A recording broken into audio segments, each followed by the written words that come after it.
Hello everyone. स्वागत है आप सभी का आपके अपने YouTube channel current affairs by Ravi पर। आज की वीडियो में हम डिस्कस करने वाले हैं लास्ट 12 मंथ करंट अफेयर्स 2025। तो इस वीडियो में हम टॉप 100 क्वेश्चंस को डिस्कस करेंगे। हर एक क्वेश्चन यहाँ पे अपडेटेड आपको मिल जाएंगी और सभी क्वेश्चंस आपके लिए सेलेक्टेड एंड मोस्ट इंपॉर्टेंट है। अगर आप किसी भी एग्जाम की तैयारी कर रहे हैं ये वीडियो आपके लिए काफ़ी बेनिफिशियल होगा, क्योंकि जो भी ईयर के मोस्ट इंपॉर्टेंट क्वेश्चन हैं उनको ही हम इस वीडियो में डिस्कस कर रहे हैं। राइट, तो चलिए शुरू करते हैं और डिस्कस कर लेते हैं सभी इंपॉर्टेंट क्वेश्चंस। यहाँ पर आप जैसा देख सकते हैं फ्रेंड्स, अगर आप इनमें से कोई भी एग्जाम की तैयारी कर रहे हैं ना, ये वीडियो आपके लिए बेनिफिशियल होने वाला है। साथ में फ्रेंड्स, वीडियो को स्टार्ट करने से पहले मैं आपको एक इम्पॉर्टेंट इन्फॉर्मेशन देना चाहती हूँ। देखिए, अगर आपको जीएस या फिर करंट अफेयर्स का ई बुक्स चाहिए, ये आपको मिल जाएगा हमारे वेबसाइट www.ravibooks.pdf.com पे। यहाँ पे आपको लास्ट 10 मंथ का जो करंट अफेयर्स है ये मिल जाएगा। साथ में मंथली ई बुक्स भी आपके लिए यहाँ पे अवेलेबल है। मंथली ई बुक का जो फॉर्मेट है कुछ इस प्रकार का होगा। एमसीक्यू फॉर्मेट में क्वेश्चंस हैं, पिक्चर और इम्पॉर्टेंट पॉइंट्स आपके लिए इंक्लूड किए गए हैं। राइट, साथ में फ्रेंड्स, काफ़ी लोगों की डिमांड होती है नोट्स की। तो जैसा आप यहाँ पे वीडियो देख रहे हैं, इसका एज इट इज़ पीडीएफ जो है ना, ये आपको मिल जाएगा हमारे एप्लीकेशन रवि स्टडी ऐप पर। इसको आप प्ले स्टोर से इंस्टॉल कर सकते हैं और यहाँ पे सेक्शन है यूट्यूब वीडियो नोट्स। यहाँ पे आपको सभी वीडियोस के नोट्स मिल जाएंगे। इसके अलावा यहाँ पे आपको करंट अफेयर्स का नोट्स, देन आप देखिए जीएस टेस्ट सीरीज़ और काफ़ी सारे ई बुक्स और टेस्ट सीरीज़ जो है यहाँ पे आपके लिए अवेलेबल है। ओके, और आपके लिए इंपॉर्टेंट पॉइंट ये है फ्रेंड्स कि हिंदी और इंग्लिश मीडियम दोनों में ही आपके लिए यहाँ पे ये अवेलेबल किया गया है। ऑल राइट, तो चलिए स्टार्ट करते हैं वीडियो को और डिस्कस कर लेते हैं सभी इंपॉर्टेंट क्वेश्चंस। पहला क्वेश्चन है, नागरिक उड्डयन सुरक्षा ब्यूरो का महानिदेशक किसे नियुक्त किया गया है? तो यहाँ पे bureau of civil aviation security, इसके जो नए यहाँ पे महानिदेशक या फिर डायरेक्टर जनरल हैं ये बन गए हैं राजेश निर्वाण। इस संस्थान की बात करें तो इसकी स्थापना हुई है जनवरी 1978 में। इसका मुख्य कार्यालय नई दिल्ली में है और मंत्रालय जो है ये आता है नागरिक उड्डयन मंत्रालय के अंदर। किस देश ने माउंट तारानाकी को एक व्यक्ति के रूप में समान कानूनी अधिकार प्रदान किए हैं?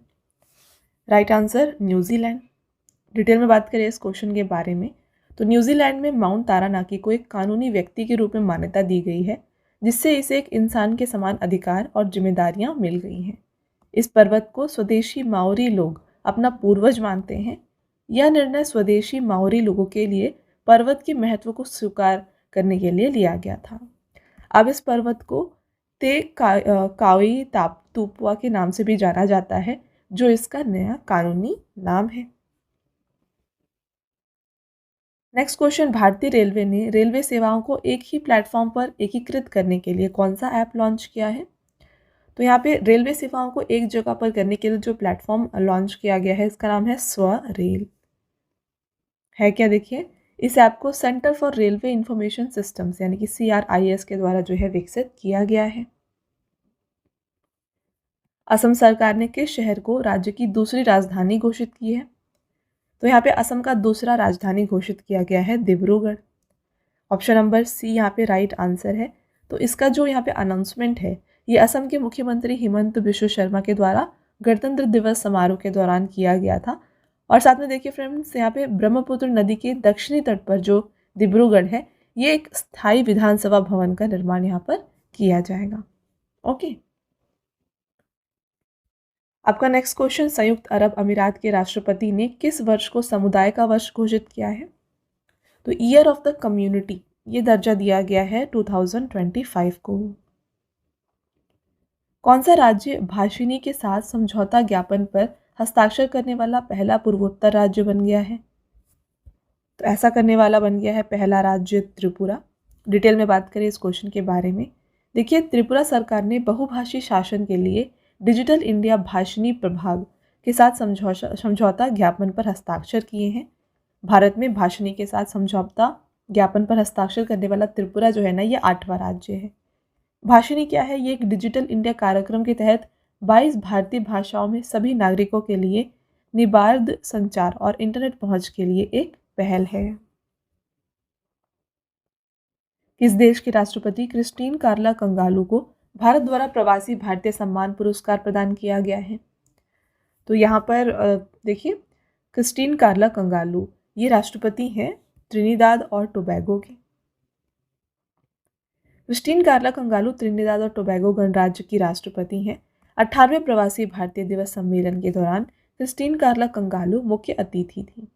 और 18वां प्रवासी भारतीय दिवस सम्मेलन जो है ये 8 से 10 जनवरी को कहाँ पर मनाया गया था? उड़ीसा के भुवनेश्वर में इसको आयोजित किया गया था। किस राज्य यूटी में देश का पहला जैविक मत्स्य केंद्र स्थापित किया गया है? Right answer Soreng, Sikkim. जनवरी 2025 में सिक्किम के सोरेंग जिले में जैविक मत्स्य पालन शुरू किया गया है। यह देश का पहला जैविक मत्स्य केंद्र बन गया है। केंद्रीय पशु और मत्स्य पालन मंत्री राजीव रंजन सिंह ने इसकी शुरुआत की है। इस जैविक मत्स्य पालन केंद्र में हानिकारक रसायनों, एंटीबायोटिक और कोटनाशकों का इस्तेमाल नहीं किया जाता और स्वस्थ पारिस्थितिकी के अनुसार मत्स्य पालन पर ध्यान दिया जाता है। प्रतिष्ठित प्रिंसेस ऑफ ऑस्ट्रियस स्पोर्ट्स अवार्ड 2025 से किसे सम्मानित किया गया है? तो यह अवार्ड दिया गया सेरेना विलियम्स को। बात करें इस क्वेश्चन के बारे में, देखिए विजेता है सेरेना विलियम जो कि एक अमेरिकी टेनिस खिलाड़ी हैं। इनको ये अवार्ड दिया गया है उनके शानदार टेनिस करियर, वैश्विक खेल संस्कृति में योगदान, नेतृत्व और लैंगिक समानता की वकालत के लिए। और ये दिया गया है स्पेन के राजा फिलिपे 6 और रानी लेतिजिया और राजकुमारी लियोनॉर के द्वारा। अक्टूबर 2025 में आयरलैंड की 10वीं राष्ट्रपति कौन चुनी गई है? तो यहाँ पे आयरलैंड की 10वीं राष्ट्रपति बन गई हैं कैथरीन कोनोली। आयरलैंड की बात आई है तो देखिए फ्रेंड्स, ये यूरोप महाद्वीप में आता है। आप पिक्चर यहाँ मैप में देख सकते हैं, यहाँ पर है। नेक्स्ट राजधानी डबलिन है और यहाँ पे करेंसी यूज होती है यूरो और यहाँ के प्रधानमंत्री हैं माइकल मार्टिन। ऑस्ट्रेलियन ओपन 2025 में महिला एकल का खिताब किसने जीता है? तो इसको जीता है यहाँ पर मैडिसन कीज ने। और साथ में पुरुष एकल का जो खिताब है ना, ये जीता है जेनिक सिनर ने। अगला क्वेश्चन, भारत ने 2025 के लिए संयुक्त राष्ट्र बजट में कितने मिलियन डॉलर का योगदान दिया है? तो यूनाइटेड नेशन बजट में भारत ने दिया है 37.64 मिलियन डॉलर का कंट्रीब्यूशन। भारत ने 2025 के संयुक्त राष्ट्र नियमित बजट में 37.64 मिलियन अमेरिकी डॉलर का योगदान 31 जनवरी 2025 को किया है, जो अपने वित्तीय दायित्वों को पूरा करने के लिए अपना निरंतर प्रतिबद्धता को दर्शाता है। भारत संयुक्त राष्ट्र को उसके नियमित बजट का पूरा और समय पर भुगतान करने वाले 35 सदस्य देशों की सूची में शामिल हो गया है। 18वें ब्रिक्स शिखर सम्मेलन 2026 की मेजबानी कौन सा देश करेगा? तो 2026 में ब्रिक्स शिखर सम्मेलन जो है ना, ये भारत में आयोजित किया जाएगा। बात करते हैं इसके बारे में, तो भारत 2026 में ब्रिक्स शिखर सम्मेलन की मेजबानी करेगा, जो चौथी बार होगा कि जो है देश के इस महत्वपूर्ण वैश्विक कार्यक्रम की अध्यक्षता करेगा। इससे पहले भारत ने 2012 में, 2016 में और 2021 में ब्रिक्स शिखर सम्मेलन की सफलतापूर्वक मेजबानी की है। 2025 का 17वां ब्रिक्स शिखर सम्मेलन जो है, ये 6 से 7 जुलाई को ब्राज़ील के रियो डे जेनेरियो में आयोजित किया गया था। सितंबर 2025 में आईसीएमआर ने भारत की पहली स्वदेशी मलेरिया वैक्सीन को निर्माण और व्यवसायीकरण के लिए 5 भारतीय कंपनी को लाइसेंस दिया है। इस वैक्सीन का नाम क्या है? तो इस मलेरिया वैक्सीन का जो नाम है ये है एडफेल्सी वैक्स। यह license Indian immunological limited, next देखिए tech invention life care private limited, Panacea Biotec limited, biological E limited और जाइडस लाइफ साइंसेस को दिया गया। तो ये 5 कंपनी है जिनको इसका लाइसेंस प्रदान किया गया।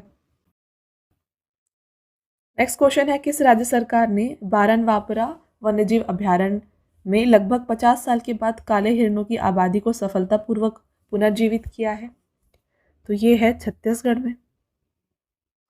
देखिए छत्तीसगढ़ राज्य ने काले हिरण, जिसे हम ब्लैक बक कहते हैं, को उनके प्राकृतिक आवास में वापस लाने के लिए जो है 2021 से 26 तक 5 वर्षीय पुनः परिचय कार्यक्रम शुरू किया। यह कार्यक्रम मुख्य रूप से बारनवा पारा वन्यजीव अभ्यारण्य में लागू किया गया है। छत्तीसगढ़ वन विभाग ने दिल्ली के नेशनल जूलॉजिकल पार्क और बिलासपुर के कानन पेंडारी जूलॉजिकल गार्डन में कुल 77 काले हिरण को स्थानांतरित किया है। किस देश ने परमाणु ऊर्जा से चलने वाले 9M730 ब्यूरेवेस्टनिक क्रूज मिसाइल के सफल परीक्षण की घोषणा की है? तो इसका अनाउंसमेंट किया गया है रशिया के द्वारा। रूस के राष्ट्रपति व्लादिमीर पुतिन ने परमाणु इंजन वाली क्रूज मिसाइल 9M730 ब्यूरेवेस्टनिक के सफल परीक्षण की घोषणा की है। यह एक परमाणु सक्षम परमाणु संचालित क्रूज मिसाइल है जो 14,000 किलोमीटर से अधिक की दूरी को तय करने में सक्षम है और लगभग जो ये 15 घंटे तक हवा में रह सकता है। ठीक है, और इसका देखिए 9M730 ब्यूरेवेस्टनिक का नाटो नेम जो है ना, ये है SSC-X9 स्काईफॉल। अक्टूबर 2025 में सर्वोच्च न्यायालय ने किस राज्य सरकार को सारंडा के हरे भरे साल वनों को वन्यजीव अभ्यारण्य के रूप में अधिसूचित करने की निर्देश दी है? राइट आंसर यहाँ पे हो जाता है झारखंड। सुप्रीम कोर्ट ने झारखंड सरकार को पश्चिमी सिंहभूम जिले में स्थित सारंडा वन क्षेत्र के लगभग 31,468 हेक्टेयर को तुरंत वन्यजीव अभ्यारण्य के रूप में अधिसूचित करने का आदेश दिया है। बंगाल की खाड़ी में उत्पन्न चक्रवर्ती तूफान का नाम मोन्था किस देश ने रखा है? तो इस तूफान का जो नाम मोन्था है ना, ये दिया गया था थाईलैंड के द्वारा। अक्टूबर 2025 में प्रधानमंत्री नरेंद्र मोदी ने किस वर्ष को आसियान भारत समुद्र सहयोग वर्ष घोषित किया है? Right answer 2026। तो ये घोषणा हुई थी 22वें आसियान भारत शिखर सम्मेलन जो कि कुआलालंपुर में हुआ था। इसको कुआलालंपुर में 26 अक्टूबर को आयोजित किया गया था। निर्णय, वर्ष 2026 को आसियान भारत समुद्री सहयोग वर्ष के रूप में मान्यता दी गई। साझेदार आसियान के सभी 11 सदस्य देश Cambodia, Indonesia, Laos, Malaysia, Myanmar, Philippines, Singapore, Thailand, Vietnam और तिमोर लिस्ते। ठीक है, चलिए नेक्स्ट क्वेश्चन रहेगा, किस राज्य सरकार ने आधिकारिक तौर पर रोहू, जिसका साइंटिफिक नेम है लायो रोहिता, को राज्य मछली घोषित की है? Correct answer Punjab. Pro kabaddi league के 12वें संस्करण का खिताब किसने जीता है? तो प्रो कबड्डी लीग का जो 12वां संस्करण है इसके विजेता रहे हैं दबंग दिल्ली। दबंग दिल्ली ने किसको हराया है? पुनेरी पल्टन को 31-28 से हराया है। 2021-22 सीजन के बाद यह दबंग दिल्ली का दूसरा प्रो कबड्डी लीग खिताब था। प्रो कबड्डी लीग का जो 11वां सीजन था उसके विनर रहे थे Haryana stealers. World justice project rule of law index 2025 में भारत को कौन सा स्थान मिला है? तो इंडिया इसमें 86th पोजीशन पर है। ये रिपोर्ट किसने जारी की है इसकी बात कर लेते हैं। देखिए, इस सूचकांक में देश की रूल ऑफ लॉ की स्थिति का आकलन किया जाता है और इसमें टोटल 143 देश और क्षेत्राधिकार शामिल हैं। इसमें मापन के आयाम जो है डायमेंशंस कितने होते हैं? 8 होते हैं और 44 संकेतक होते हैं। भारत को 86th रैंक दिया गया है। टॉप 3 देश में आते हैं डेनमार्क, नॉर्वे और फिनलैंड। आखिरी स्थान दिया गया है वेनेजुएला का जो कि है 143 और अफगानिस्तान रहा है 142 पोजीशन पर। आपका नेक्स्ट क्वेश्चन, स्वच्छ सर्वेक्षण 2025 में भारत का सबसे गंदा शहर किसे घोषित किया गया है? Right answer Madurai. आप देख सकते हैं इसका थीम, यहाँ पे जो स्वच्छ सर्वेक्षण हुआ इसका थीम था रिड्यूस, रीयूज, रिसाइकिल। ये रिपोर्ट जारी करते हैं आवास एवं शहरी कार्य मंत्रालय। यह भारत के शहरों का मूल्यांकन निम्न मानकों पर करता है: ठोस अपशिष्ट प्रबंधन, नागरिक प्रतिक्रिया, स्वच्छता एवं स्वास्थ्य स्तर, नवाचार और सर्वोत्तम प्रथाएं। ठीक है, तो इसमें लास्ट पोजीशन पे मदुरई रहा है, उसके तहत लुधियाना और उसके बाद आता है चेन्नई। छोटे शहर स्वच्छ शहर रैंकिंग में 10 लाख से ज़्यादा आबादी वाले शहरों की रैंकिंग में पहले पोजीशन में इंदौर है, फिर सूरत और थर्ड नवी मुंबई। 3 से 10 लाख वाले आबादी में सबसे स्वच्छ शहर यहाँ पे नोएडा है, फिर आता है चंडीगढ़ और फिर आता है मैसूर। तो आई होप आपको ये सभी पॉइंट्स क्लियर है। आगे बढ़ते हैं, नेक्स्ट क्वेश्चन देखिए। नवंबर 2025 में 1 लाख कलाकृति वाले दुनिया के सबसे बड़े पुरातात्विक संग्रहालय ग्रैंड इजिप्शियन म्यूजियम का उद्घाटन किस देश में हुआ है? तो इसका उद्घाटन हुआ है इजिप्ट में।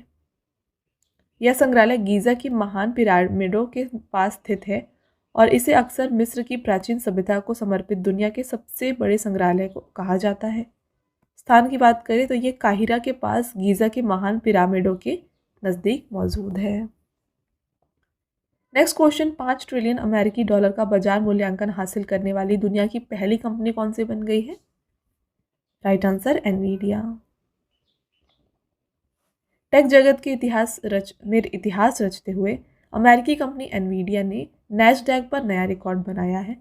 कंपनी का मार्केट वैल्यू 5 ट्रिलियन डॉलर पार कर गया है। एनवीडिया कॉरपोरेशन एक प्रमुख तकनीकी कंपनी है जो हाई क्वालिटी ग्राफिक्स चिप्स और कृत्रिम बुद्धिमत्ता से जुड़ी तकनीकों का निर्माण करती है। एनवीडिया के सीईओ कौन है? यह है जेनसेन हुआंग। किस भारतीय फिल्म को जापान अकादमी फिल्म पुरस्कार के लिए चयनित किया गया है? राइट आंसर लापता लेडीज। ग्रेट बैकयार्ड काउंट के दौरान किस राज्य ने पक्षी प्रजातियों की सबसे अधिक संख्या दर्ज की है? तो ग्रेट बैकयार्ड बर्ड काउंट जो हुआ, यहाँ पे सबसे ज़्यादा पक्षी प्रजाति जो हैं ये पाए गए हैं पश्चिम बंगाल में। तो यहाँ पे 543 स्पीशीज़ जो हैं देखी गई हैं। तो ये पहले पोजीशन पर है। सेकंड आता है उत्तराखंड और तीसरे पोजीशन पर है असम। नेक्स्ट रहेगा, टाइम पत्रिका द्वारा वुमेन ऑफ द ईयर पुरस्कार के लिए किस भारतीय जीव विज्ञानी और वन्य जीव संरक्षणवादी को नामित किया गया है? तो राइट आंसर हो जाता है पूर्णिमा देवी बर्मन।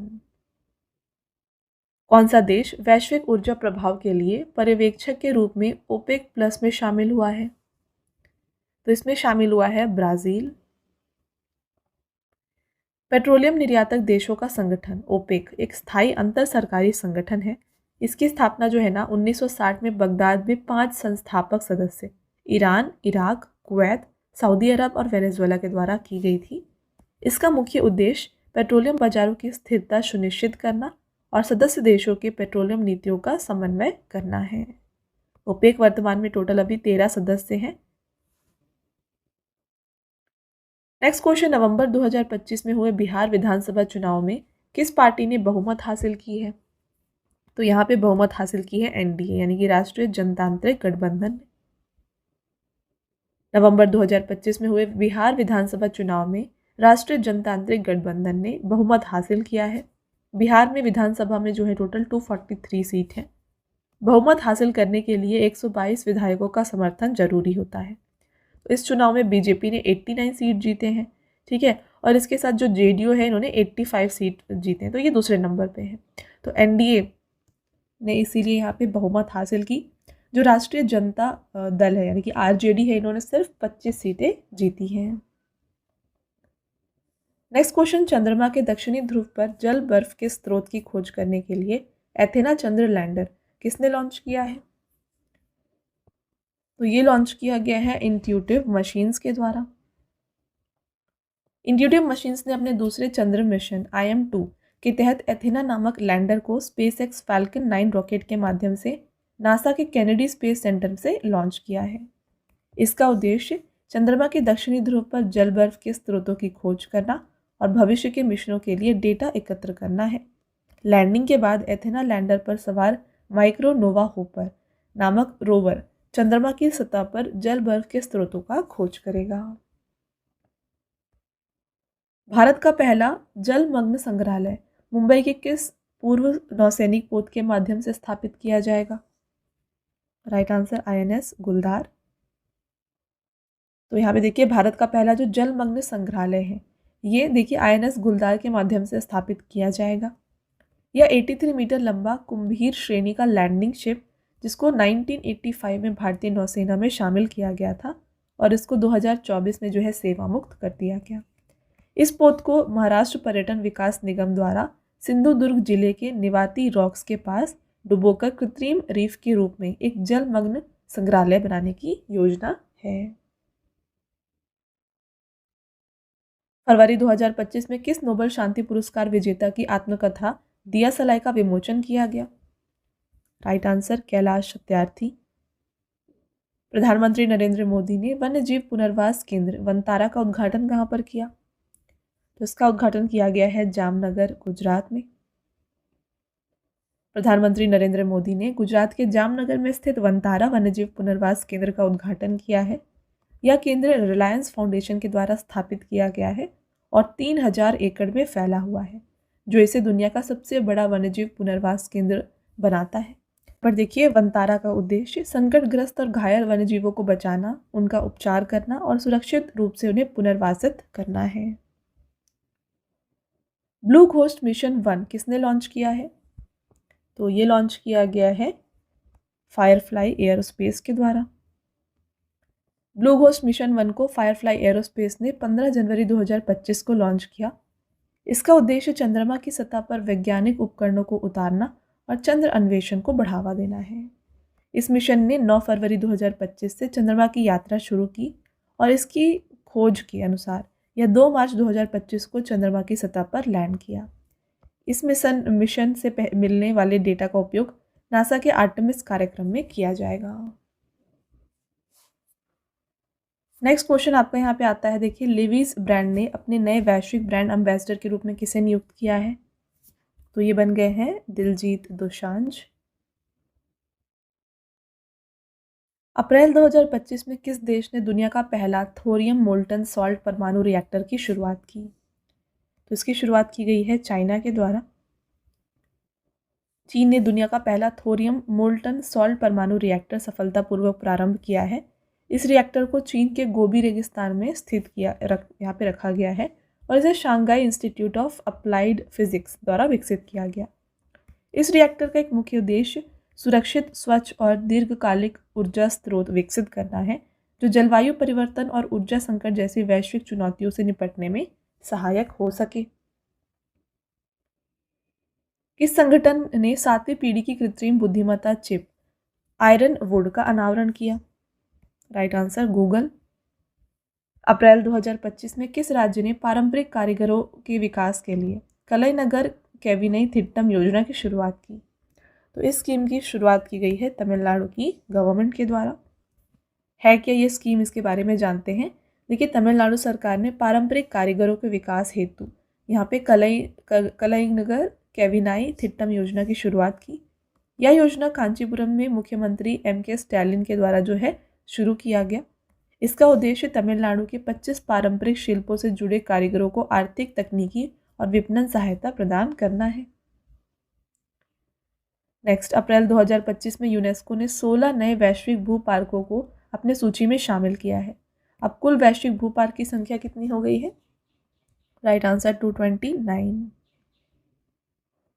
तो यह UNESCO global geo park network अब लगभग 8,55,000 वर्ग किलोमीटर क्षेत्र को कवर करता है, जो कि नाम्बिया देश के क्षेत्रफल के बराबर है।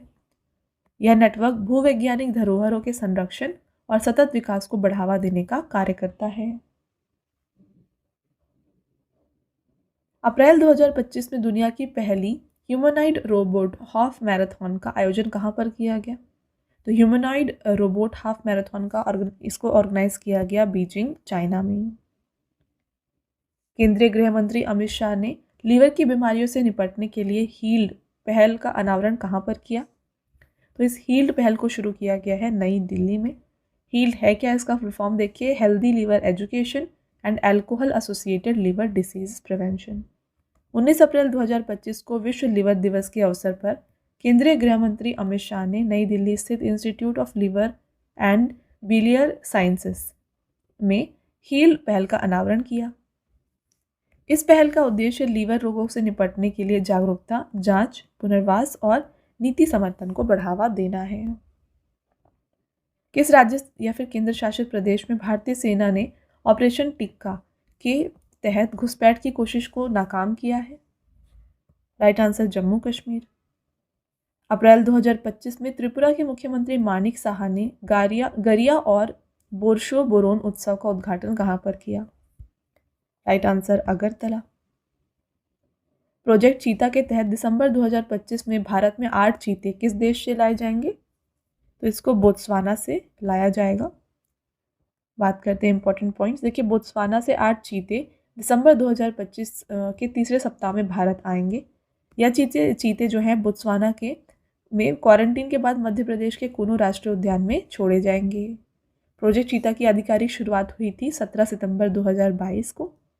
नाम्बिया से जो है देखिए 2022 में 8 चीते और दक्षिण अफ्रीका से 2023 में 12 चीते भारत लाए गए थे। किस वैश्विक संस्थान ने अपनी शोर परियोजना के तहत तमिलनाडु और कर्नाटक की तट रेखा की सुरक्षा के लिए $212.64 मिलियन का ऋण को मंजूरी दी है? राइट आंसर यहाँ पे हो जाता है वर्ल्ड बैंक। ओके, देखिए यह परियोजना यानी कि शोर, जिसका फुल फॉर्म है strengthening coastal resilience and the economy, कार्यक्रम के तहत आती है, जिसका उद्देश्य तटीय पारिस्थितिकी तंत्र का संरक्षण, प्लास्टिक प्रदूषण पर नियंत्रण और तटीय समुदायों के लिए समृद्धि के अवसर प्रदान करना है। इस परियोजना में तमिलनाडु और कर्नाटक की तटीय क्षेत्र में लगभग 30,000 हेक्टेयर भूमि की रक्षा होगी और लगभग 1 लाख लोगों को रोजगार के अवसर मिलेंगे। भारत के किस सरकारी मेडिकल कॉलेज या अस्पताल में प्रशिक्षण के लिए पहली बार दा विंची सर्जिकल रोबोट प्रणाली की स्थापना की गई? तो ये किया गया है एम्स नई दिल्ली में। सितंबर 2025 में डोपिंग नियमों के उल्लंघन के लिए 4 साल की सजा पाने वाली अमेरिकी धावक का नाम क्या है? यह है यहाँ पे एरियन नाइटन। एरियन नाइटन जो कि एक अमेरिकी धावक हैं, उन्हें डोपिंग टेस्ट में प्रतिबंधित पदार्थ पाया गया। इसके कारण उन्हें 4 साल से का डोपिंग प्रतिबंध लगाया गया है। इसका मतलब है कि वह अगले 4 साल तक किसी भी आधिकारिक प्रतिस्पर्धा में हिस्सा नहीं ले पाएंगे, यानी 2028 के लॉस एंजलिस ओलंपिक में भी ये भाग नहीं ले पाएंगे। अक्टूबर 2025 में भौतिकी के क्षेत्र में अद्वितीय योगदान के लिए मरणोपरांत विज्ञान रत्न सम्मान किसे दिया गया है? राइट आंसर हो जाता है जयंत विष्णु नार्लिकर। 40वें यूरोपीय शतरंज क्लब कप प्रतियोगिता 2025 में डी गुकेश और दिव्या देशमुख ने कौन सा पदक जीता? तो इन्होंने जीता है यहाँ पे स्वर्ण पदक। इस टूर्नामेंट का आयोजन किया गया था 19 से 25 अक्टूबर तक रोडोस पैलेस ग्रीस में। नवंबर 2025 में रक्षा अनुसंधान एवं विकास प्रयोगशाला हैदराबाद का नया निदेशक किसे नियुक्त किया गया है? तो डीआरडीएल के नए निदेशक बन गए हैं अंकति राजू। डीआरडीएल हैदराबाद का एक नया निदेशक प्रख्यात वैज्ञानिक अंकति राजू को नियुक्त किया गया है। रक्षा अनुसंधान एवं विकास प्रयोगशाला हैदराबाद भारत के रक्षा अनुसंधान एवं विकास संगठन यानी कि डीआरडीओ की एक प्रमुख और प्रतिष्ठित प्रयोगशाला है। इसकी स्थापना हुई थी जून 1961 में और हेडक्वार्टर है हैदराबाद में। किस राज्य की वन परियोजना को स्कोच पुरस्कार से सम्मानित किया गया? Right answer Nagaland. Nagaland forest management project को स्कोच अवार्ड 2024 से सम्मानित किया गया है, जो राष्ट्रीय विकास में उत्कृष्ट योगदान के लिए दिया जाने वाला एक प्रतिष्ठित पुरस्कार है। इस परियोजना का उद्देश्य झूम खेती वाले क्षेत्रों का पुनर्वास करना, आजीविका के साधनों में सुधार करना, जिसे वन पारिस्थितिकी तंत्र में सुदृढ़ किया जा सके। यह परियोजना जापान अंतर्राष्ट्रीय सहयोग एजेंसी की सहायता से नागालैंड सरकार के पर्यावरण, वन और जलवायु परिवर्तन विभाग द्वारा संचालित की जा रही है। पहले मैं आपको एक छोटी सी इन्फॉर्मेशन देना चाहती हूँ। इन केस आप अगर इंग्लिश मीडियम को प्रेफर करते हैं, यानी अगर आप करंट अफेयर्स और स्टैटिक जीके का जो कंटेंट है वो इंग्लिश मीडियम में चाहते हैं, तो आप उसके लिए हमारे चैनल रवि अदिति क्लासेस को सब्सक्राइब कर सकते हैं। इसके अलावा अगर आपको बुक्स चाहिए प्रिंटेड फॉर्मेट में, तो ये आपको मिल जाएगी हमारी वेबसाइट www.raviaditipublication.com पर, और ये जो बुक्स हैं ये आपको आपके घर तक डिलीवर की जाएंगी। तो फिलहाल आपके लिए हमने लॉन्च किया है जीके जीएस का ये 1 लाइनर 25,000 प्लस एग्जाम फैक्ट का बुक, जहाँ पर हमने सभी इंपॉर्टेंट क्वेश्चंस को कवर किया है। साथ ही यहाँ पे आपको जनरल साइंस, जीके और एनसीईआरटी के नोट्स वगैरह भी मिल जाएंगे। इसके अलावा अगर आपको ई बुक्स चाहिए तो ये आपको ईमेल के थ्रू इंस्टेंटली डिलीवर की जाएगी, और ये मिलेगी आपको हमारी वेबसाइट www.ravibooks.pdf.com पर। तो यहाँ पर आप देख सकते हैं कि आपके लिए हमने जनवरी से लेकर मई तक का करंट अफेयर्स का ई बुक लॉन्च किया है। साथ ही यहाँ पे मंथली और ईयरली करंट अफेयर्स की ई बुक भी आपको मिल जाएंगी, और इसके अलावा यहाँ पे 11,000 प्लस जीके जीएस की बुक भी हमने आपके लिए लॉन्च करी है। तो इनमें से अगर आपको कोई भी ई बुक चाहिए तो आप इस वेबसाइट पर जाकर परचेज कर सकते हैं। और ये है हमारा मोबाइल एप्लीकेशन जिसका नाम है रवि स्टडी ऐप। यहाँ पर आप जाकर इस वीडियो का फ्री पीडीएफ डाउनलोड कर सकते हैं, और भी इसमें चीज़ें हैं जैसे कि जीएस की टेस्ट सीरीज़ अवेलेबल है आपके लिए, करंट अफेयर्स के नोट्स आपको मिल जाएंगे यहाँ पर, यूट्यूब के वीडियो नोट्स हैं, करंट अफेयर्स की ई बुक्स हैं, जीके जीएस की ई बुक्स हैं, और भी बहुत कुछ। ठीक है, तो आप इस एप्लीकेशन को डाउनलोड करके फर्दर एक्सप्लोर कर सकते हैं। और सारी वीडियोस एंड ई बुक से रिलेटेड जो अपडेट्स हैं वो आपको मिलेंगी हमारे Telegram channel current affairs by Ravi पे, तो इसको भी आप ज़रूर ज्वाइन कर लीजिएगा, जिससे कि आप अपडेटेड रहें हमारे सारे न्यू लॉन्चेस के साथ। तो चलिए फ्रेंड्स, अब हम वीडियो कंटिन्यू करते हैं। अक्टूबर 2025 में किस राज्य या केंद्र शासित प्रदेश में 150 साल पुरानी दरबार मूव परंपरा को 4 साल के अंतराल के बाद बहाल कर दिया गया? Right answer Jammu Kashmir. दरबार मूव की शुरुआत 1872 में हुई थी, जब महाराजा गुलाब सिंह ने शिमला से सेंट्रल सरकार की तरह राजधानी गर्मियों के लिए श्रीनगर से शीतकाल में जम्मू स्थानांतरित करने की पद्धति अपनाई थी। इस व्यवस्था को जून 2021 में रोक दिया गया था और अक्टूबर 2025 में जो है इसको पुनः बहाल किया गया है। अक्टूबर 2025 में मोदी का मिशन नामक पुस्तक का विमोचन किया गया है। इसके लेखक कौन है? तो ये लिखा गया है बर्जेस देसाई के द्वारा। फुटबॉल में सेवाओं के लिए इंग्लैंड के राजा किंग चार्ल्स III ने नाइट की उपाधि से किस खिलाड़ी को सम्मानित किया है? तो ये दिया गया डेविड बेकहम को। फुटबॉल में सेवाओं के लिए इंग्लैंड के राजा किंग चार्ल्स III ने पूर्व फुटबॉलर डेविड बेकहम को नाइट की उपाधि से सम्मानित किया है। उन्हें यह सम्मान खेल और दान के क्षेत्र में उनके उल्लेखनीय योगदान के लिए दिया गया है। डेविड बेकहम ने मैनचेस्टर यूनाइटेड और इंग्लैंड के लिए खेलते हुए अपनी प्रतिभा और कप्तानी से खास पहचान बनाई है। इस उपाधि के साथ ही वे सर डेविड बेकहम के नाम से भी जाने जाएंगे। अगला क्वेश्चन, भारतीय सेना ने रेगिस्तानी युद्ध क्षेत्रों में ड्रोन और काउंटर ड्रोन क्षमताओं की परीक्षण के लिए कौन सा अभ्यास किया है? तो यहाँ पे अभ्यास किया गया जिसका नाम है वायु समन्वय 2।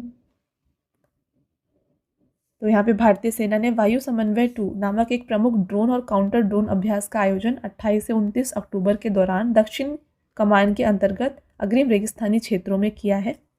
वायु समन्वय 2 का उद्देश्य युद्ध में ड्रोन के उपयोग और उनके निष्प्रभावीकरण से संबंधित सिद्धांतात्मक सिद्धांतों को परखना था। मणिपुर में फसल कटाई के बाद मनाया जाने वाला त्योहार चवांगकुट मुख्य रूप से किन समुदायों द्वारा मनाया जाता है? तो इसको मनाया जाता है चिन, कुकी और मिजो के द्वारा।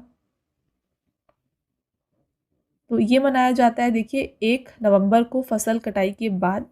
चवांगकुट त्योहार मणिपुर के कुकी, चिन, मिजो समूह की विभिन्न जनजातियों की वार्षिक फसल का उत्सव है। यह त्योहार अच्छी फसल के लिए ईश्वर का धन्यवाद देने और प्रकृति के प्रति आभार प्रकट करने का प्रतीक है। नवंबर 2025 में भारत के मुख्य चुनाव आयुक्त ज्ञानेश कुमार को किस संस्था ने प्रतिष्ठित पूर्व छात्र पुरस्कार से सम्मानित किया? राइट आंसर हो जाता है यहाँ पे, देखिए फ्रेंड्स, IIT कानपुर। भारत के मुख्य चुनाव आयुक्त ज्ञानेश कुमार को भारतीय प्रौद्योगिकी संस्थान कानपुर ने अपने सर्वोच्च सम्मान विशिष्ट पूर्व छात्र पुरस्कार से सम्मानित किया। यह पुरस्कार उन्हें लोक सेवा में उनकी उत्कृष्टता, सत्यनिष्ठा और नेतृत्व के लिए दिया गया है। यह सम्मान IIT कानपुर के 66 स्थापना दिवस समारोह में प्रदान किया गया। ज्ञानेश कुमार ने 1985 में IIT कानपुर से सिविल इंजीनियरिंग में BTech की डिग्री प्राप्त की थी। अगला क्वेश्चन है, जुलाई 2025 में अर्नाला श्रेणी में के 8वें और अंतिम पनडुब्बी रोधी युद्धक उथले पानी के जहाज अजय का शुभारंभ किस स्थान पर किया? Right answer Kolkata. Garden rich ship builder and engineers ने 21 जुलाई 2025 को कोलकाता में INS अजय का शुभारंभ किया। यह अर्नाला श्रेणी के 8वें और अंतिम पनडुब्बी रोधी युद्धक उथले पानी के जहाज हैं। यह जहाज भारतीय नौसेना की तटीय जल में पनडुब्बी रोधी क्षमताओं को मजबूत करेगा। नेक्स्ट क्वेश्चन, विश्व सिकल सेल दिवस 2025 कब मनाया गया? वर्ल्ड सिकल सेल डे यह मनाया जाता है 19 जून को। डिटेल में बात करें इसका उद्देश्य क्या था और थीम क्या रहा है 2025 में, तो इसका उद्देश्य सिकल सेल रोग के बारे में जागरूकता बढ़ाना, समय पर जांच और उपचार को प्रोत्साहित करना तथा इससे प्रभावित लोगों के अधिकारों और सामाजिक स्वीकृति को बढ़ावा देना है। इस दिवस की शुरुआत संयुक्त राष्ट्र महासभा द्वारा 2008 में की गई थी। इसका थीम क्या है? Global action, local impact, powering up communities for effective sickle cell advocacy. केंद्रीय रेल मंत्री अश्विनी वैष्णव ने देश के सबसे बड़े गति शक्ति मल्टी मॉडल कार्गो टर्मिनल का उद्घाटन कहाँ पर किया? इसका उद्घाटन किया गया है मानेसर, हरियाणा में। इस अवसर पर हरियाणा के मुख्यमंत्री नायब सिंह सैनी भी उपस्थित रहे। यह टर्मिनल मानेसर स्थित मारुति सुजुकी के प्लांट परिसर में स्थापित किया गया है और इसे भारत का अब तक का सबसे बड़ा ऑटो कार्गो टर्मिनल माना जा रहा है। इसका उद्देश्य रेल मार्ग के माध्यम से कारों का परिवहन को बढ़ावा देना और सड़कों पर ट्रैफिक तथा प्रदूषण को कम करना है। तो फ्रेंड्स, आप देख रहे हैं जो भी क्वेश्चन मैंने आपके लिए इंक्लूड किया है सभी क्वेश्चन मोस्ट इंपॉर्टेंट हैं। तो अगर आपको वीडियो की क्वालिटी और कंटेंट अच्छा लग रहा है, वीडियो को लाइक ज़रूर कर दीजिएगा, साथ में चैनल को सब्सक्राइब भी कर लीजिए। ऐसे और भी इंपॉर्टेंट टॉपिक के ऊपर वीडियोज़ हम आपके लिए लाते रहेंगे। ओके, नेक्स्ट क्वेश्चन को देखिए। स्काईट्रैक्स 2025 अवार्ड में किस भारतीय एयरलाइन को दुनिया की तीसरी सर्वश्रेष्ठ कम लागत वाली एयरलाइन के रूप में स्थान मिला है? यह है इंडिगो। तो इसमें टॉप 3 जो आते हैं एयरलाइन, सबसे पहला है एयर एशिया, सेकेंड है स्कूट, थर्ड है इंडिगो। स्काईट्रैक्स पुरस्कार जो है फ्रेंड्स, इसको विमान उद्योग में ऑस्कर माना जाता है और इसकी शुरुआत हुई थी 1999 में। किस इस्पात संयंत्र का हेल्थ केयर प्रमोशन श्रेणी में 11वां green tech CSR India award 2025 प्रदान किया गया? Right answer, Bhilai steel plant. Chhattisgarh स्थित भिलाई इस्पात संयंत्र को हेल्थ केयर प्रमोशन श्रेणी में 11वां green tech CSR India award प्रदान किया गया है। यह सम्मान नई दिल्ली में आयोजित राष्ट्रीय CSR सम्मेलन के दौरान दिया गया है। यह पुरस्कार भिलाई संयंत्र के ग्रामीण इलाकों में स्वास्थ्य अवसंरचना मजबूत करने और स्वास्थ्य मानकों को उच्च स्तर पर पहुंचाने के निरंतर प्रयासों के लिए दिया गया है। जून 2025 में पोर्टुलाका भारत नामक फूलदार पौधे की नई प्रजाति की खोज भारत के किस क्षेत्र में की गई? तो ये देखा गया है इनमें से अरावली पहाड़ी, जयपुर, राजस्थान में। यह पौधा मुख्यतः गाल्ताजी पहाड़ियों के अर्ध शुष्क और पथरीले क्षेत्र में पाया गया है। इसका नाम भारत इसलिए रखा गया ताकि देश की जैव विविधता और प्राकृतिक धरोहर को सम्मान दिया जा सके। किस राज्य ने सभी शहरी स्थानीय निकायों को एक ही पोर्टल ई नागर पालिका 2.0 के माध्यम से जोड़कर पहला राज्य बनने का गौरव प्राप्त किया? यहाँ पे राइट आंसर हो जाता है मध्य प्रदेश। इसका उद्देश्य क्या होने वाला देखिए। इसका लक्ष्य राज्य में सभी नगरीय निकायों को कंप्यूटरीकृत करना है या डिजिटल इंडिया के उद्देश्य को बढ़ावा देने, पारदर्शी और त्वरित नागरिक सेवाएं प्रदान करने के लिए लागू की गई है।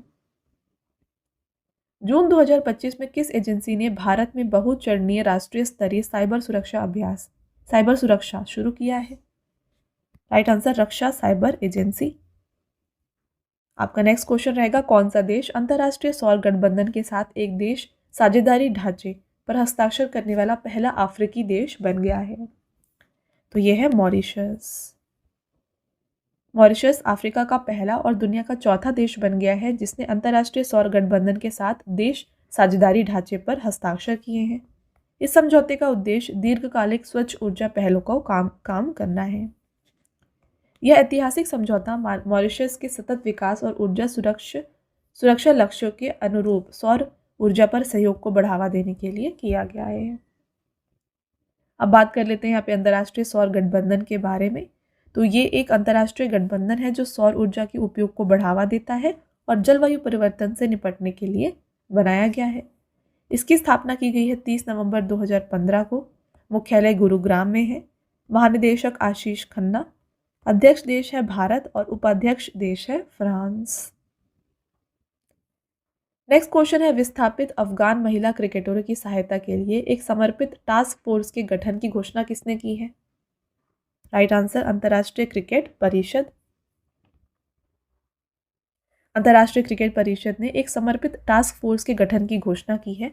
इसका उद्देश्य विस्थापित अफगान महिला क्रिकेटरों को सहायता प्रदान करना है। इस परियोजना का उद्देश्य खिलाड़ियों को राजनीतिक अस्थिरता और विस्थापन जैसी चुनौतियों के बावजूद अपनी क्रिकेट यात्रा जारी रखने से मदद मिलेगी। यह पहल समावेशिता को बढ़ावा देने और विस्थापित एथलीटों के अधिकारों की रक्षा के लिए उठाया गया एक ऐतिहासिक कदम है। आपका नेक्स्ट क्वेश्चन, अप्रैल 2025 में कौशल विकास एवं उद्यमिता मंत्रालय ने किसके सहयोग से इंडिया स्किल्स एक्सेलरेटर अभियान लॉन्च किया? राइट आंसर, विश्व आर्थिक मंच। इस अभियान का उद्देश्य भारत के युवाओं को कुशल बनाना और उन्हें रोजगार के लिए तैयार करना है। यह अभियान स्किल इंडिया मिशन का हिस्सा है। स्किल इंडिया मिशन क्या है? ये भारत सरकार की प्रमुख पहल है जिसका लक्ष्य है भारत को आत्मनिर्भर बनाना और युवाओं को रोजगार के अवसर देना। किस भारतीय अभिनेता को मकाओ इंटरनेशनल कॉमेडी फेस्टिवल में मास्टर ह्यूमर अवार्ड से सम्मानित किया गया? Right answer Aamir Khan. तो इसका आयोजन 9 से 13 अप्रैल किया गया था मकाओ, चीन में। चीन में आमिर खान को अंकल मी के नाम से भी जाना जाता है। उनकी फिल्में जैसे 3 इडियट्स, पीके, दंगल, सीक्रेट सुपरस्टार वहाँ बेहद लोकप्रिय हैं। 2031 में फीफा महिला विश्व कप की मेजबानी कौन सा देश करेगा? Right answer America. देखिए, अमेरिका ये तीसरी बार इसकी मेजबानी करने वाला है। इससे पहले 1999 में और 2003 में इसकी मेजबानी यहाँ पे अमेरिका ने की थी। इस आयोजन का घोषणा अप्रैल 2025 में federation international D football association द्वारा की गई है। यह टूर्नामेंट पहली बार 48 टीमों के साथ आयोजित होगा, जो पहले जो है यहाँ पे 32 टीम से अधिक है। 2027 फीफा महिला विश्व कप का आयोजन जो है ब्राज़ील में होगा और संस्करण होगा 11वां। बोहाग बिहू 2025 किस राज्य में मनाया गया? Right answer Assam. तो बोहाग बिहू जो है ये असम में मनाया जाता है। ये असमिया नववर्ष और फसल की खुशी का 7 दिन तक चलने वाला उत्सव है। इसे रोगाली बिहू या फिर झात बिहू के नाम से भी जाना जाता है। यह त्यौहार असमिया संस्कृति से जुड़ा हुआ है और इसमें घरेलू देवताओं, प्रकृति तथा घरेलू जानवर की पूजा की जाती है। इस अवसर पर पारंपरिक बिहू नृत्य, भोज और वसंत ऋतु से संबंधित अनुष्ठान संपन्न होते हैं। यह त्यौहार विशु, पुथंडू, वैसाखी और पोहेला बोईशाख जैसे अन्य भारतीय नववर्ष पर्वों से संबंधित है। सितंबर 2025 में the Chola tigers Avengers of Somnath नामक पुस्तक का विमोचन किया गया। इस पुस्तक के लेखक कौन है? ये लिखा गया है अमीश त्रिपाठी के द्वारा। अमीश त्रिपाठी की यह कृति चोल वंश की गाथा पर आधारित है, जिसमें सोमनाथ मंदिर पर आक्रमण और उसके प्रतिशोध की ऐतिहासिक घटना को केंद्र में रखा गया है। नासा के मार्स रोवर परसीवरेंस ने मंगल ग्रह की सूखी नदी में प्राचीन जीवन के संकेतों को वाले चट्टान की खोज की है। नासा ने इस रोवर को मंगल ग्रह पर कब भेजा था? तो ये भेजा गया था 30 जुलाई 2020 को। नासा ने परसीवरेंस रोवर ने मंगल ग्रह में जिजेरो क्रेटर में प्राचीन नदी चैनल वाले इलाके में नमूने एकीकृत किए हैं, जिसमें ऑर्गेनिक कार्बन, लौ फॉस्फेट और लौ सल्फाइड जैसे रासायनिक तत्व पाए गए। ये चट्टानें ब्राइट एंजल संरचना की हैं, जो मिट्टी से भरपूर मडस्टोन पर आधारित हैं। परसीवरेंस रोवर 18 फरवरी 2021 में जिजेरो क्रेटर पर लैंड हुआ था और अब तक इसमें जो है 30 नमूने एकत्रित किए। पिछले कुछ वर्षों में नासा ने मंगल ग्रह पर रोवर्स नामक 5 रोबोट वाहन भेजे हैं और इनका नाम देखिए क्या है? सोजर्नर, स्पिरिट, नेक्स्ट यहाँ पे अपॉर्चुनिटी, नेक्स्ट है क्यूरियोसिटी और 5वां यहाँ पे है परसीवरेंस। प्रतिष्ठित रैमन मैग्सेसे पुरस्कार जीतने वाली पहली भारतीय संस्था कौन सी है? यह है एजुकेट गर्ल्स। एजुकेट गर्ल्स की स्थापना 2007 में हुई थी और इसकी स्थापना की है सफीना हुसैन ने। तो इनके अलावा जो बाकी 2 यहाँ पे विजेता हैं, ये हैं मालदीव के शाहिना अली और फिलीपींस के फ्लावियानो एंटोनियो एल विलानेवा। भारतीय क्रिकेट नियंत्रण बोर्ड के नए अध्यक्ष कौन बने हैं? तो ये है मिथुन मन्हास। बीसीसीआई के पिछले अध्यक्ष रोजर बिन्नी थे, जो 70 वर्ष की आयु पर पूरी करने के बाद जुलाई 2025 में अपने पद को छोड़ चुके हैं और उसके बाद जो है राजीव शुक्ला को कार्यवाहक अध्यक्ष घोषित किया गया। संयुक्त राष्ट्र सासाकावा पुरस्कार 2025 से किसे सम्मानित किया गया? Right answer doctor Mrityunjay Mohapatra. Bharat मौसम विज्ञान विभाग के महानिदेशक डॉक्टर मृत्युंजय महापात्र को 2025 का प्रतिष्ठित यूएन सासाकावा पुरस्कार मिला। यह सम्मान आपदा जोखिम में कमी और समयबद्ध चेतावनी प्रणाली को सशक्त बनाने के उनके योगदान के लिए दिया गया है। अगस्त 2025 में भारत के नए उप सेना प्रमुख कौन बने हैं? तो यह है लेफ्टिनेंट जनरल पुष्पेंद्र सिंह। भारतीय सेना की बात करें तो स्थापना 1895 में हुई। मुख्यालय नई दिल्ली में है। थल सेना प्रमुख हैं उपेंद्र द्विवेदी और भारतीय थल सेना दिवस मनाया जाता है 15 जनवरी को। अमेरिकी प्रेसिडेंशियल मेडल ऑफ फ्रीडम पाने वाले पहले फुटबॉल खिलाड़ी कौन है? Right answer Lionel Messi. Argentina पुरुष फुटबॉल टीम के कप्तान लियोनेल मेसी को व्हाइट हाउस में आयोजित एक समारोह में संयुक्त राज्य अमेरिका के सर्वोच्च नागरिक पुरस्कार the presidential medal of freedom से सम्मानित किया गया। लियोनेल मेसी के साथ 18 और लोगों को इस पुरस्कार से सम्मानित किया गया है। उत्तराखंड में आयोजित 38वें राष्ट्रीय खेलों का मशाल का नाम क्या रखा गया? तो ये था तेजस्विनी।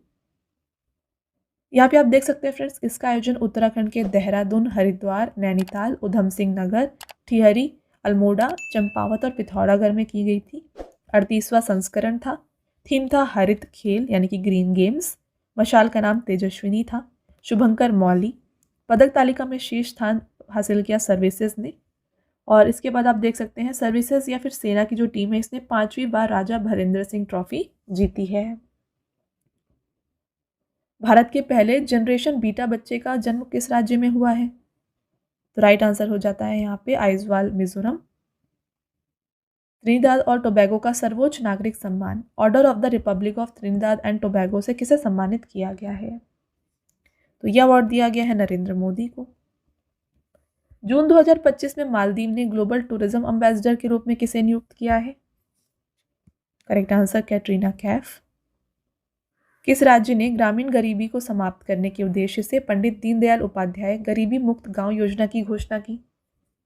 तो इसकी घोषणा की गई है राजस्थान की गवर्नमेंट के द्वारा।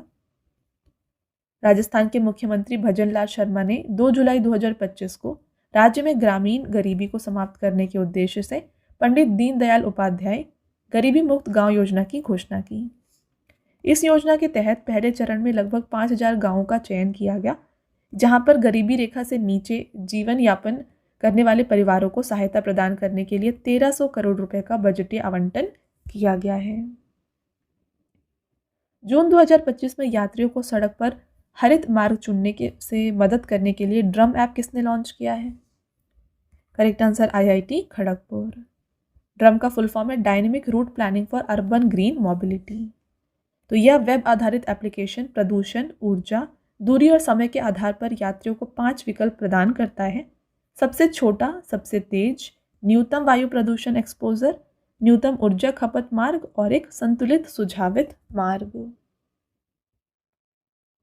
जुलाई 2025 में किस देश ने 16 वर्ष से कम उम्र के बच्चों के लिए YouTube के उपयोग पर प्रतिबंध लगाने की घोषणा की है? Right answer Australia. और ये नियम जो है लागू होने वाला है 10 दिसंबर से ही। भारतीय नौसेना की पहली महिला फाइटर पायलट बनने का गौरव किसे प्राप्त हुआ है? तो ये है आस्था पूनिया। अगस्त 2025 में पहला शतरंज ई स्पोर्ट्स विश्व कप किस खिलाड़ी ने जीता है? तो ये जीता है मैग्नस कार्लसन ने। भारत के ग्रैंड मास्टर अर्जुन एरिगेसी इस टूर्नामेंट में चौथे स्थान पर रहे। पहला शतरंज ई स्पोर्ट्स विश्व कप 29 जुलाई से 1 अगस्त तक सऊदी अरब की राजधानी रियाद में आयोजित हुआ है। नेक्स्ट, भारत का पहला अंडर वाटर म्यूजियम INS गुलदार को कहां पर स्थापित किया जाएगा? Right answer Pune, Maharashtra. दूसरा संयुक्त राष्ट्र खाद्य प्रणाली शिखर सम्मेलन स्टॉकटेक कहां पर आयोजित हुआ? Right answer Addis अबाबा, Ethiopia. तो इसको 27 से 29 जुलाई तक आयोजित किया गया था। पहला संयुक्त राष्ट्र खाद्य प्रणाली शिखर सम्मेलन स्टॉकटेक जो है ना, ये रोम, इटली में 2023 में आयोजित किया गया था। किसानों को बीज, उर्वरक और अन्य कृषि आवश्यकताओं के लिए वित्तीय सहायता प्रदान करने के लिए किस राज्य ने अन्नदाता सुखी भव योजना को लागू किया है? Right answer Andhra Pradesh. Friends, आपका नेक्स्ट क्वेश्चन रहेगा, अगस्त 2025 में जैगुआर लैंड रोवर ने पहले भारतीय CEO कौन बने हैं? तो इसके पहले भारतीय CEO बन गए हैं PB बालाजी। अप्रैल 2025 में किस देश ने अर्थव्यवस्था को बढ़ावा देने के लिए हरित क्रिप्टो करेंसी अपनाने की घोषणा की है? तो ग्रीन क्रिप्टो करेंसी को यहाँ पे अडॉप्ट करने वाला जो कंट्री है ये बन गया है भूटान। हरित क्रिप्टो करेंसी उन डिजिटल मुद्राओं का कहा जाता है जो पर्यावरण पर कम नकारात्मक प्रभाव डालने के लिए डिजाइन किए गए हैं। तीसरा संयुक्त राष्ट्र स्थल रुद्ध विकासशील देश सम्मेलन कहाँ पर हुआ है? तो इसको आयोजित किया गया अवाजा, तुर्कमेनिस्तान में। इसका थीम था driving progress through partnership. Croatia के जाग्रेब में आयोजित 2025 ग्रैंड शतरंज टूर के रैपिड सेक्शन का खिताब किसने जीता है? ये जीता डी गुकेश ने। जुलाई 2025 में रासायनिक हथियार निषेध संगठन की 23वीं एशिया क्षेत्रीय बैठक कहाँ पर आयोजित की गई? इसका आयोजन हुआ है फ्रेंड्स नई दिल्ली में। बात कर लेते हैं इस ऑर्गेनाइजेशन के बारे में। देखिए OPCW यानी कि organisation for prohibition for chemical weapon, तो यह संगठन रासायनिक हथियारों का विकास, उत्पादन, भंडारण, स्थानांतरण और उपयोग को प्रतिबंध करता है। 1997 में इसकी स्थापना हुई है। मुख्यालय इसका द हेग नीदरलैंड में है। टोटल 193 देश इसमें शामिल हैं। संगठन को 2013 में रासायनिक हथियारों को समाप्त करने के इसके व्यवस्थित प्रयासों के लिए नोबेल शांति पुरस्कार भी दिया गया था। जुलाई 2025 में किस राज्य की वूला चाय को भारत की पहली बैगलेस चाय के लिए 20 वर्ष का पेटेंट मिला है? Right answer Assam. भारत का पहला ट्रांसजेंडर नेतृत्व वाला क्लिनिक मित्र क्लिनिक टाटा ट्रस्ट की सहायता से पुनः कहाँ पर आरंभ किया गया? इसको हैदराबाद तेलंगाना में फिर से शुरू किया गया है। राष्ट्रमंडल युवा शांति राजदूत नेटवर्क की कार्यकारी समिति में संचार और संपर्क प्रमुख के रूप में किसे चुना गया है? तो यह है सुकन्या सोनोवाल। असम के लखीमपुर जिले की मूल निवासी सुकन्या सोनोवाल को राष्ट्रमंडल युवा शांति राजदूत नेटवर्क की कार्यकारी समिति में संचार और जनसंपर्क प्रमुख के रूप में चुना गया है। उन्हें यह पद पर 2025 से 2027 तक के लिए 2 वर्ष के कार्यकाल में रखा गया है।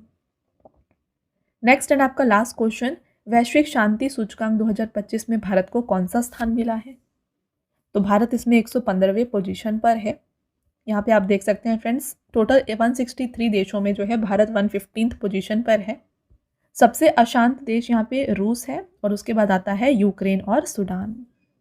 टॉप 3 सबसे शांतिपूर्ण देश में है आइसलैंड, आयरलैंड और न्यूजीलैंड। टॉप 3 यहाँ पे सबसे शांतिपूर्ण देश एशिया में आते हैं सिंगापुर, जापान और मलेशिया। ओके, तो ये हो गए आपके सभी इंपॉर्टेंट क्वेश्चन इस टॉपिक से। आई होप आपको हर एक पॉइंट यहाँ पे क्लियर है। अब आता है आपका टेस्ट क्वेश्चन। पहला क्वेश्चन, भारतीय रेलवे ने रेलवे सेवाओं को एक ही प्लेटफॉर्म पर एकीकृत करने के लिए कौन सा ऐप लॉन्च किया है? नेक्स्ट, कौन सा राज्य भाषणी के साथ समझौता ज्ञापन पर हस्ताक्षर करने वाला पहला पूर्वोत्तर राज्य बना है? और लास्ट क्वेश्चन रहेगा, किस राज्य या यूटी में देश का पहला जैविक मत्स्य केंद्र स्थापित किया गया है? तो ये तीनों क्वेश्चंस का आंसर आपको बताना है कमेंट करके। ओके, तो फ्रेंड्स ये था हमारा आज का लास्ट स्लाइड। आई होप आपको हर एक क्वेश्चन यहाँ पे क्लियर है। मिलते हैं एक और इम्पॉर्टेंट टॉपिक के साथ नेक्स्ट वीडियो में। तब तक के लिए thank you and have a nice day. पहले मैं आपको एक छोटी सी इन्फॉर्मेशन दे दूं कि अगर आप इंग्लिश मीडियम में ज़्यादा कंफर्टेबल हैं, यानी कि अगर आप करंट अफेयर्स को और स्टैटिक जीके को इंग्लिश मीडियम में पढ़ना प्रेफर करते हैं, तो इसके लिए आप हमारे चैनल रवि अदिति क्लासेस को सब्सक्राइब कर सकते हैं। इसके अलावा अगर आपको बुक्स चाहिए प्रिंटेड फॉर्मेट में, तो ये आपको मिल जाएगी हमारी वेबसाइट www.raviaditipublication.com पर, और ये आपके घर तक भी डिलीवर की जाएंगी। तो फिलहाल आपके लिए हमने लॉन्च किया है जीएस का 1 लाइनर 25,000 प्लस एग्जाम फैक्ट का बुक, जहाँ पर सभी इंपॉर्टेंट क्वेश्चंस को हमने कवर किया है। साथ ही यहाँ पे आपको जनरल साइंस, जीके और एनसीईआरटी के नोट्स वगैरह भी मिल जाएंगे। इसके अलावा अगर आपको ई बुक्स चाहिए तो ये आपको ईमेल के थ्रू इंस्टेंटली डिलीवर की जाएगी, और ये मिलेगी आपको हमारी वेबसाइट www.ravibooks.pdf.com पर। तो यहाँ पर आप देख सकते हैं कि जनवरी से लेके मई यानी कि लास्ट 5 मंथ का करंट अफेयर्स का ई बुक हमने लॉन्च किया है आपके लिए। इसके अलावा मंथली और ईयरली ई बुक्स भी मिल जाएंगी। साथ ही 11,000 प्लस जीके जीएस का बुक भी आपके लिए अवेलेबल किया गया है। ठीक है, तो अगर आपको इनमें से कोई भी ई बुक चाहिए तो इस वेबसाइट पर जाके आप इनको परचेज कर सकते हैं। साथ ही ये हमारा मोबाइल एप्लीकेशन है जिसका नाम है रवि स्टडी ऐप। अगर आपको इस वीडियो का फ्री पीडीएफ चाहिए तो आप यहाँ पर जाके इसको डाउनलोड कर सकते हैं। इस एप्लीकेशन में और भी चीज़ें हैं आपके लिए, जैसे कि जीएस की टेस्ट सीरीज, करंट अफेयर्स के नोट्स, यूट्यूब के वीडियो नोट्स, करंट अफेयर्स की ई बुक्स, जीके जीएस की ई बुक्स एटसेट्रा। ठीक है, तो आप इस एप्लीकेशन को डाउनलोड करके फर्दर एक्सप्लोर कर सकते हैं। और सभी वीडियोस और ई बुक से रिलेटेड जो अपडेट्स हैं वो आपको मिलेगी हमारे Telegram channel current affairs by Ravi पर। तो इसको भी आप ज़रूर ज्वाइन कर लीजिएगा, जिससे कि आप हमारे सारे न्यू लॉन्चेस से अपडेटेड रहें। ठीक है।